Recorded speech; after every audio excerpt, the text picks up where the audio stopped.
Hi, it's me again, Shegun Johnson. I've brought you this talk on democracy. Today, we want to look at democracy and Chatham House in London. Of recent, the Nigerian politicians have made the Chatham House a place of Mecca to visit before you contest the election.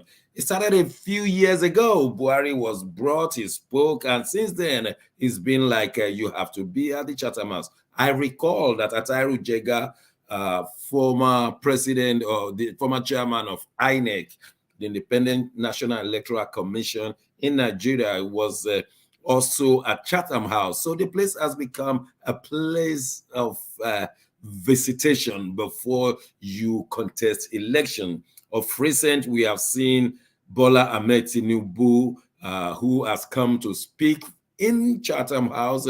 We have seen Peter Obi of Labour Party in Nigeria, who have come to speak there. We listen to Mahmoud Yakubu himself, so also Kwakwanso. And so, what is the magic about Chatham House? Now, let's first of all get it straight. What is Chatham House? Chatham House is another name given to the Royal Institute of International Affairs. And according to them, this is what it's meant to be. Let me read it from their website. Chatham House is a world-leading policy institute with a mission to help governments and societies build a sustainable, secure, prosperous, and just world. Now, if you are a student of social sciences, you will know that they made it specific that they are there to discuss issues that will help governments and societies. They're two different things. So I just needed to point out on governments, you know, they are the ones authorized to govern their nations, whereas societies are made up of people living within nations.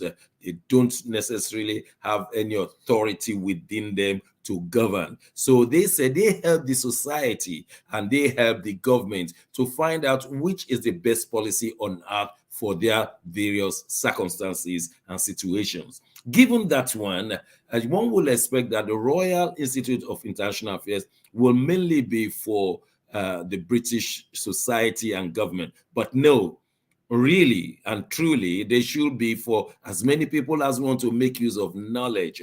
And they've got a website where they've written so many things and so many discussions so that one could learn from what they have been told. Now, it has become a mecca where you must visit for Nigerian politicians. To what extent is this helping the Nigerian societies and the governments? I will say that it is a good aggrandizement for the politicians themselves to come and be heard, at least at international level. This British government will be able to assess them, will be able to know whether they are supposed to take them seriously or not. From the Chatham House, many governments in Europe will be able to listen to them and look at the caliber that Nigeria is bringing up.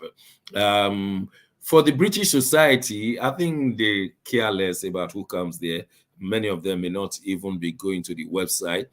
The Nigerian society cares even far, far less than the British society. Yes, they may publicize that their leaders have gone to Chatham House, but they hardly understand what is going on in Chatham House. So for the Nigerian society, Chatham House will not benefit them.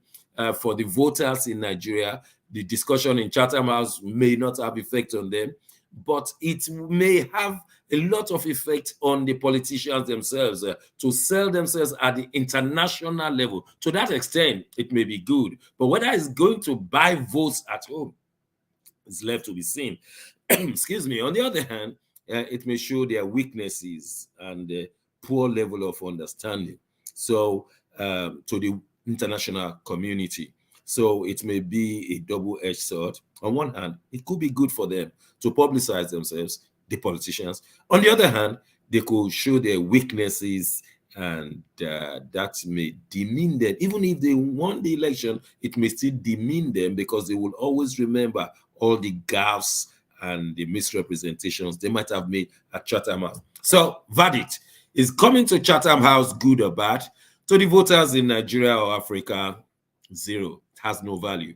To the politicians themselves, it could have some value on the international scene to announce themselves. I'm coming out now. That's the best it can do. But more importantly, to the British and European governments, they are taking stock, and it may affect their foreign relations when they come to power. So it may be deadly for them if they make any silly mistake while discussing at Chatham House. Many intellectuals, many academics are taking notes, and they will be used in various analyses now or in future. So Chatham House, I don't know. If you want your politicians to be there, fine. If you don't want them to be there, it shouldn't bother you. Well, that's how far I go today. Don't forget, my name is Sheldon Johnson, and I'll be back with you next Monday when we'll look at democracy and some other things happening around the world.